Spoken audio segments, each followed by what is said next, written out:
আসসালামু আলাইকুম। দেখতেই পাচ্ছেন আমার পায়ে বিঙ্গুল কামড় দিয়েছে। তো এর প্রতিষেধক হিসাবে আপনারা প্রথমে পাটি ভালো করে যে ক্ষত স্থান যেখানে আপনাদেরকে কামড় দিয়েছে সেই স্থানটিকে পরিষ্কার করে নেবেন হ্যান্ড স্যানিটাইজার বা অন্যান্য কিছু দিয়ে। বাসার মধু থাকলে মধু উপরে লেগে দিতে পারেন বা ট্রোজেন ক্রিম বাজারে পাওয়া যায়। হ্যাঁ, ট্রোজেন মলমটি আপনারা কিনে এনে পাটি ভালো করে ধুয়ে তারপর লাগাবেন। তার সাথে শরীরে ব্যথা থাকলে অবশ্যই প্যারাসিটামল খেতে পারেন, প্যারাসিটামল জাতীয় ওষুধ।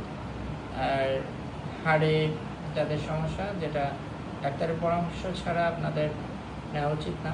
যদি শরীরের অবস্থা খারাপ থাকে, জ্বর বেশি আসে, ব্যথা না কমে বা একের অধিক ভিঙ্গল যদি কামড় দেয়, অবশ্যই আপনারা চিকিৎসকের পরামর্শ অনুযায়ী ওষুধ খাবেন বা নিকটস্থ হাসপাতালে চলে যাবেন। ধন্যবাদ।